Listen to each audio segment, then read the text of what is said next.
Hey everybody, welcome back and thank you for tuning in. Starting to feel like all the ideas I've had and the hopes I've had for this Jeep, they're coming together. This is a 1992 Jeep Cherokee XJ. This thing is old and it feels it. And it feels old. The interior seems old, smells old, looks old. And that's really why I like it. I like that aspect and probably what drove me to buy this in the first place is not just that it's capable off-road. You know, you can beat it up. It's an older vehicle that's easier to work on, but the aesthetic. I just love the way these things look. I might go back to the original headlights. I still have them from the other owner, just because I really like the aesthetic of the older vehicles. We'll do some modification, of course, to this thing and get it modern day ready with all the parts that there are out there. But keeping this as true as you can to that older feel while still making those upgrades. You know, there's Jeep enthusiasts out there, some classic collectors that would hate me for that, but you got to take the vehicle and really make it your own. You got to have fun with it. Eventually it's not going to run anymore. It might as well stop running under you, right? So let's take a look at this thing and then we'll dive into more of the particulars later. So man, it's super bright outside, but I'm going to show you what I'm working on. This Jeep in my mind has gone through a few different ideas. I want to use it practically for everything. I want it to be as well-rounded as it can be. I do use it as a daily driver, so I don't have to drive my truck. I have an old 7.3 liter 2002 Ford F-350. I don't want to drive that thing around every day while it can't sustain that kind of gas mileage. Not that this is really that much better, but this is my daily driver. I want it to drive well. I want to take it camping. I want to take the family cool places, and ideally places that, you know, sometimes only off-road vehicles can go, to have that real secluded capability, that secluded feel for nature. Go out and explore. So I kind of want this thing to be as well-rounded as possible. I like the idea of the rooftop tent going on the Jeep. There's not one on there now. I don't have a roof rack on there now that could support a rooftop tent. I have one on my truck, and I really like it. So really all I need to do is I need to get a roof rack for the Jeep, put the rooftop tent on that I already own, and hit the road so I can start camping. I've got a trailer that we've been using here in a couple of weeks. We'll just tent camp, which is fine too, but long term, I want a rooftop tent on the top. So even by putting on, you know, a tent up there, having some sleeping stuff up on the top and some other accessories, I think probably a lot of people run into this issue specifically with these Jeeps, but just any off-road vehicle, it's space optimization. Inside the vehicle, I've got my dog with me, my wife with me. I've got my two kids who are still in car seats.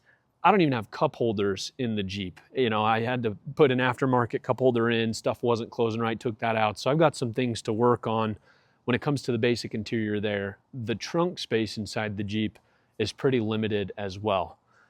Stuffing everything in there, my dog's practically guaranteed to be cramped between the two kids. That's fine. It's worked okay. Just not ideal. It would be pretty cool if she could be in the back, or if she could be in between them, but you know, just less space, less things cluttered around. So went through a lot of different ideas, but the solution that I came across, I don't know if my wife told me about this or I just had seen it as I was going through things. Someone mentioned it, but it was one of these cargo carrier racks. And I just picked this up today from Facebook Marketplace for 70 bucks. Has a little bit of rust on it, and that's what I'm working on now. Is I'm going to go through, I'm going to use some tools to some sandpaper, some tools to clean off rust in places where it's going to be impactful or compromising to the structure of this. And then I'm going to go through and I'm going to hit it with some Rust Stop. It's a paint that you can just practically spray on, inhibits rust. It's a flat black, and so that should provide for some longevity. It'll make it look cooler, newer, nicer. And I'll show you a couple of things I've noticed about this, but I'm excited. I think there's going to be some drawbacks to doing it this way. Maybe not the easiest solution. I've seen guys on YouTube that do some really cool stuff to the interior of their Jeeps. They go through, they've got drawer systems, they've got stuff hanging off the sides. And yeah, long term, I'll be on the same train. But short term, just to get stuff to the campsite and have a ton to take with us, like a cooler, potentially a generator, we're going to be using this. We're going to be setting stuff on the outside, and it's going to help free up a ton of space. I have a swing out tire carrier, and I was really nervous about buying one of the the cargo carriers that had rails to them. That's what I wanted, so you could put stuff in and have some more security. But I just figured that the tire wouldn't clear it, and lo and behold, it would not. There's some space here. It's going to be in the way of stuff, but it still gives me room around the tire that I would not have otherwise. So I'll take it. That's good enough for me for now. So I'm going to zoom in. I want to show you what I'm working with, a little bit of what I've started to do.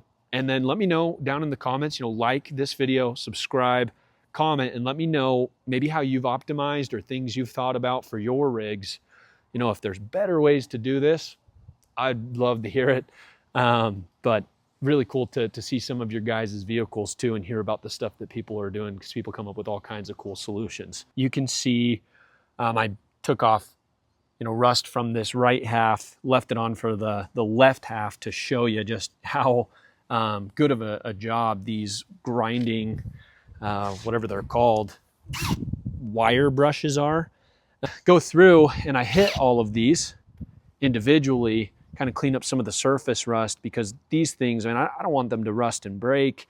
I'm going to back them out a little bit and potentially even kind of clean up the threads, just so I'm certain, or at least to a greater degree confident, that the structural components, the things that are holding on the brackets and the supports, I really want those to be sound. Second to that, I hit the external area there. You can kind of tell it's faded with my sander. I just got 120 grit. You could probably even go, depending on how much you don't care, you could probably go a little bit more, lower in grit and more aggressive to kind of get some of this surface rust off. But truthfully, the 120 worked just fine. There's a couple places that pretty easily it took me down to bare metal. And then I've got the spray that doesn't really need any primer that I'm going to throw on. And then I'll show you here too. I should have a good amount of space right here for maybe a sleeping bag or two. Space right here for a cooler. I've got a couple of different cooler sizes that I might use. I've got space behind the tire carrier for certain things like gas, maybe another sleeping bag. So I can kind of start to pack things in, tie them down with tie downs, and probably have most of my big puffy, camping gear accommodated to, and then the rest of the fine tuning, like my toolbox, stuff for my dogs, maybe some extra water equipment, stuff for coffee. It can all get thrown into there, into the hatch. So one thing you guys are probably seeing that's pretty obvious, and this is one of the drawbacks that I'm going to experience with this that I was kind of alluding to before, and I don't care, I'm all for it.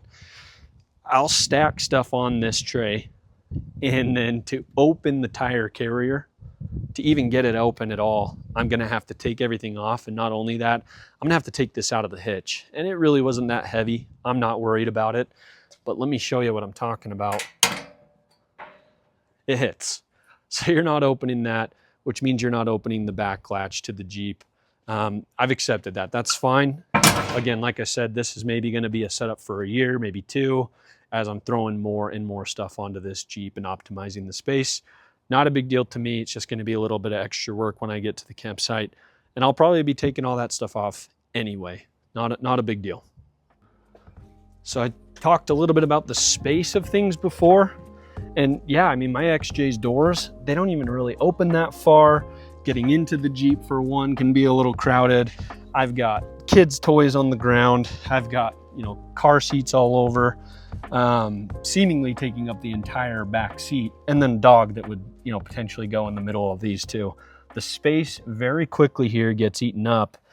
I'll push my seat all the way forward. I'll stack some stuff on the ground in front of the kids, and we're still stretched thin there. I can't open the trunk like I told you to really show you the back, but I'll give it a shot. I'll maybe climb in and show you the back.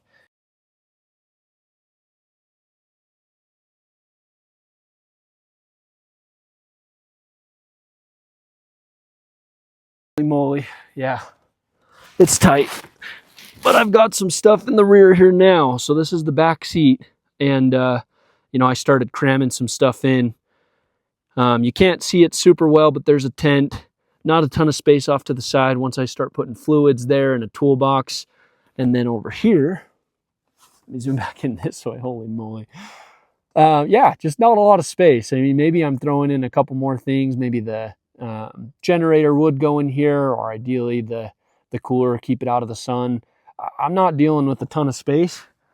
Pretty much any way you look at it in this thing, it's tight. Up front, like I told you, I don't even have a drink carrier. Bothers the crap out of my wife. Not too big of a deal to me because I just carry around a water bottle. She's got the fancy Stanleys and stuff and coffee cups that she likes to hold. And yeah, it's a super big inconvenience at times when you're holding the cup between your legs trying to drive down the freeway. But you make do, and I will get cup holders in here eventually. I'm going to show you really quickly the after of me going through and painting and cleaning up that carrier, the cargo carrier, and then I'll put it back on the Jeep, and we'll kind of get a final shot to see how that looks. But again, just to reiterate, you know, eventually you'll have a bumper, you'll have a winch.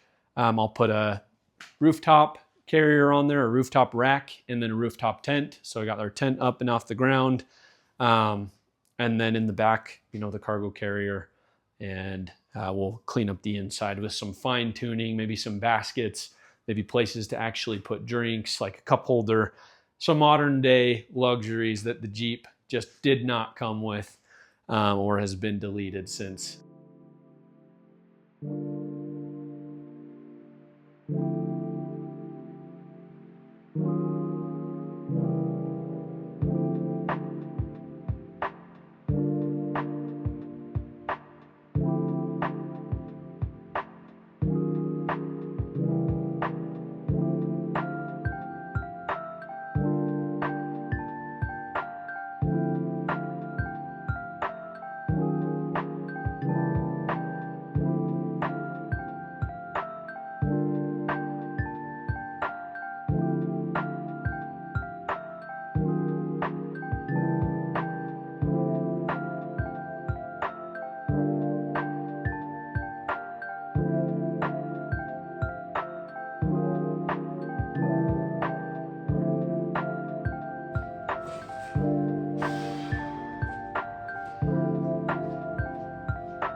Okay, a couple days has actually gone by, and I thought about this just a little bit more. My brain was not working. I think I was a little excited. But just to make things easier on myself with that tire clearance issue I was talking to, I bought off of Amazon a hitch extender. So I'll plug that in. It's lengthier to get it past the tire. This is rated for the weight that the cargo carrier is as well. It's pretty close, and so I shouldn't have a problem kind of pushing that weight out a little bit further. I'll watch it, and if I do, maybe there's going to be a way we can support this, modify this more to make it strengthier. I'm not going to do a lot of crazy off-roading with this attached. This cargo carrier, the extension of the hitch, I think this is mostly going to be a way for me to get the material, the camp gear, to the campsites, and then, like I already had mentioned, taking everything off, kind of getting it set up obviously when you get to the campsite, and then going out, doing your off-roading, your exploring, and kind of having everything set up as is, not necessarily taking it with you for the crazy stuff.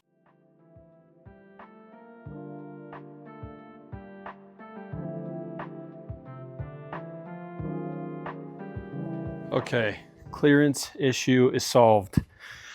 With that extension on, this is a 12-inch extension. We'll put this pin through later on, but it's lined up. So this is where we'll be. We'll have just the right amount of room to clear the tire. I'm not worried at all now about being able to put, you know, an entire cooler on. And then we have a generator that I think will fit here as well. That's going to save us so much room to be able to throw blankets, pillows, the pup inside, food. That's it. So I foresee there might be a little bit of rattle and craziness to figure out with the sounds, but they have things that you can buy off of Amazon to pinch everything together and fix that pretty easily if that ends up being an issue.